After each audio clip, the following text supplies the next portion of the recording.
Hi, I'm Lynn Wise, and with me today is Matthew Bay. Today we're going to be talking about the low global oil prices and producers' response to those prices. So, Matthew, there's been a lot of pressure on OPEC to reduce output to boost prices. Why is the pressure on OPEC and not other producers? Well, the pressure is on OPEC from a political standpoint and a standpoint from various producers, countries that are actually having their budget hit to cut production, whereas there is pressure on the private companies that are operating some of the fields elsewhere, like in North America. And that kind of a pressure, though, it's not a political decision as much as it is a financial one for them. Whereas in the case of OPEC members, we're talking about a cartel essentially, or at least a name a cartel, who can actually have some sort of a political decision to cut production, whereas getting a wide, diverse set of producers in the U.S. to actually cut production is a much harder thing to do, even though we have some precedence of that.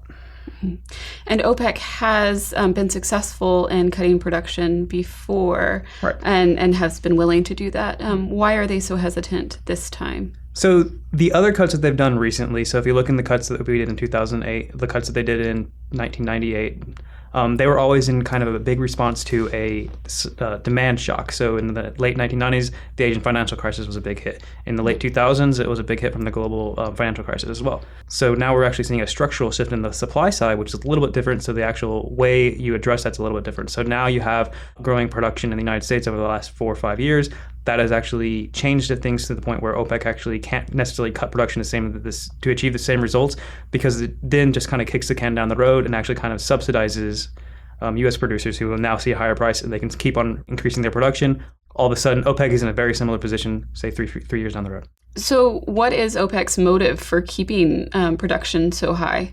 Well, they're trying to actually drive out some of the higher cost producers. So OPEC, its main producers, Saudi Arabia and others, their production costs are really, really low, so they don't necessarily have to worry about oil prices going down to the point where it's no longer economical for them to produce.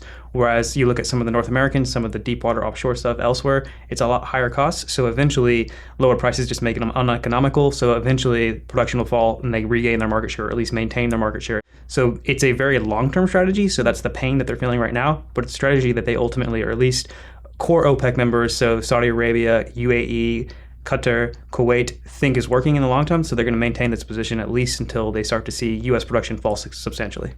Seems like such a gamble, though, because as they are trying to push these producers basically out of business, production costs are also declining as technology improves, right? So in the case of the United States, we're seeing the production costs go down, but they're not going down substantially enough so that $30 per barrel oil is actually going to make them economical. We're talking about the production costs going down from 60, 70, maybe to 50, somewhere around that range. But what we do see is that we're also having to break apart, say, production that's already being producing and production that could be coming online in the future. So we're starting to see new production, so new wells, that start to slow down. And eventually, as Saudi Arabia and their allies in OPEC actually hope, is that will cause production to go down 2-3 years from now. So it is a very long-term strategy, and it is a very strategy that adds a lot of pain now, and that's where it's kind of a gamble. But Saudi Arabia, Kuwait, UAE, these are countries that actually have a significant financial reserves, so they can actually withstand that pressure for the next 2 or 3 years and try to actually do the long-term strategy. And that's the big division that we're seeing in OPEC, where a lot of the other countries, such as Venezuela, which is the one that's been really pushing for a cut, don't have that same kind of financial buffer, so that immediate pain hits them politically and hits them quite hard financially. So what would it take for OPEC to reconsider their position and to drop production? At this point, it doesn't seem all that likely that we're going to see a significant cut. Saudi Arabia, these other countries, they are looking at the long term, and there's really nothing that really is holding them back from making that commitment besides that. So we are seeing Russia, we are seeing Iran, some of the other countries get on board with the production cut, but we're still seeing very little bulge from Saudi Arabia and elsewhere. And what I think we need to see before that bulge happens is a complete deterioration, not only in the U.S.'s production going down significantly lower than it is today, but also a decline in the company's financial health so that they can't react quickly to a price increase. And that gives them a little bit more of a buffer zone to lower production, increase the price without a huge reaction coming from U.S. producers to take advantage of the higher price.